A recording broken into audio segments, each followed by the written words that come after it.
नमस्कार मंडळी, मी शीतल आणि तुम्ही पाहताय दिल्लीकर मराठी। 12 नोव्हेंबर 2023 रविवारचा दिवस। या दिवशी लक्ष्मीपूजन आलेलं आहे। लक्ष्मीपूजनाच्या दिवशी आपण माता लक्ष्मीच्या स्वरूपात आपल्या घरामध्ये जो साफसफाई करण्यासाठी झाडू वापरला जातो तर त्याची सुद्धा पूजा केली जाते। त्यासाठी लक्ष्मीपूजनला नवीन झाडू आणला जातो, त्याची पूजा करून नंतरच तो आपल्या घरामध्ये वापरायला म्हणजे झाडझूड करायला काढला जातो।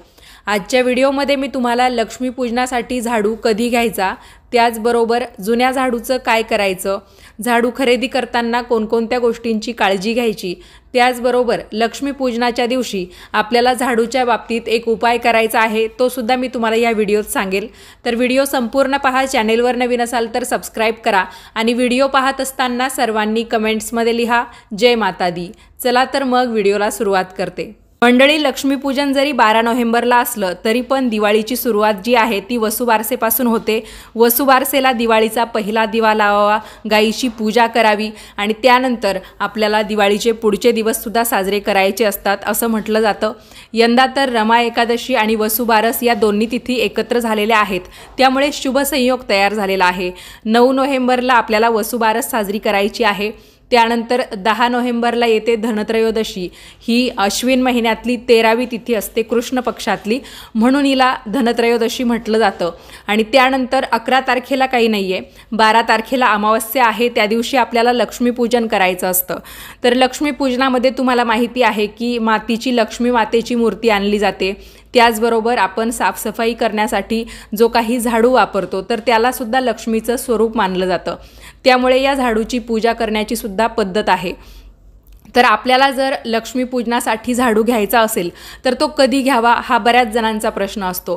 तर आपल्याला दिवाळीमध्ये जर झाडू घ्यायचा असेल खास लक्ष्मीपूजनासाठी तर तो आपण शुक्रवारच्या दिवशी, शनिवारच्या दिवशी किंवा अमावस्येच्या दिवशी घेऊ शकतो।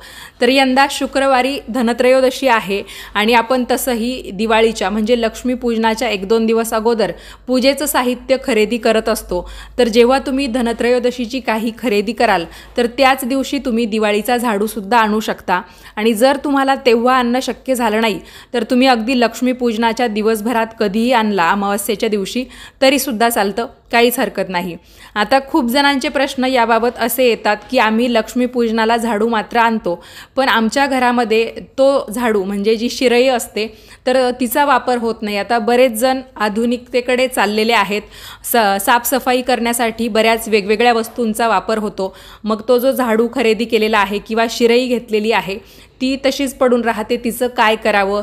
परत दुसऱ्या वर्षी तर आपल्याला नवीनच आणावी लागते, कारण लक्ष्मी जी आपण म्हणतो, शिरई असेल किंवा लक्ष्मीची मूर्ती, ती जुनी वापरून चालत नाही, नवीच आणावी लागते। तर त्यांच्यासाठी मी एक पर्याय सुचवते।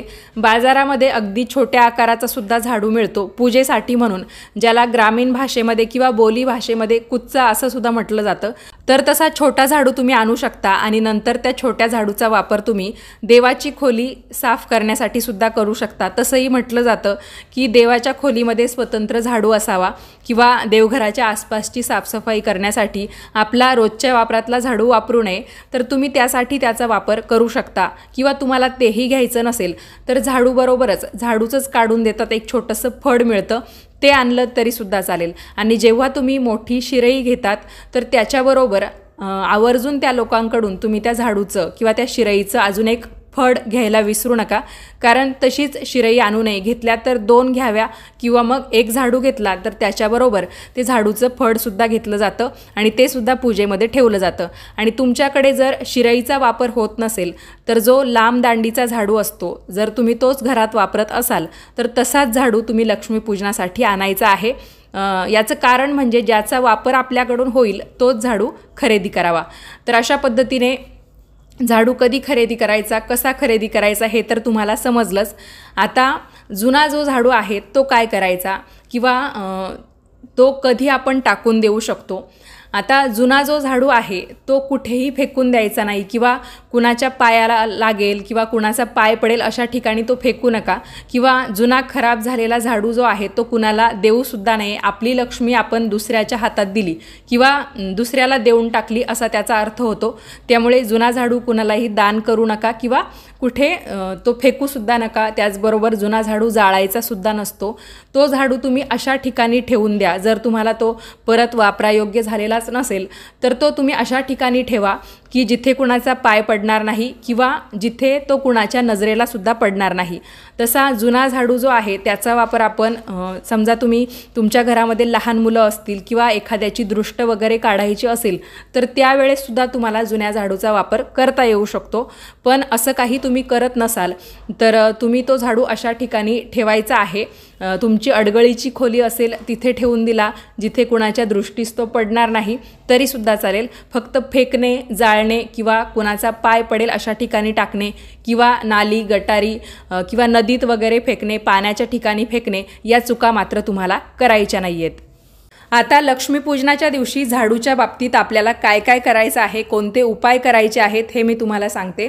सर्वात प्रथम जेव्हा तुम्ही लक्ष्मीपूजनाची संपूर्ण मांडणी कराल आणि जिथे तुम्हाला तुमचा झाडूसुद्धा नवीन घेतलेला झाडूसुद्धा पूजेमध्ये ठेवायचा आहे तर तो झाडू पूजेमध्ये ठेवण्यापूर्वी तुम्हाला तो काय करायचा आहे, शक्यतो घरातील स्त्रियांनी हे काम केलं तर अतिउत्तम. कारण स्त्रियांमध्ये आपण माता लक्ष्मीचं स्वरूप बघतो. आपल्या घरात आपली सूनबाई असेल किंवा आपली आई, सासूबाई कोणी पण असेल तर त्या ज्या स्त्रिया आहेत तर त्यांच्यामध्ये आपण देवीचं रूप बघतो.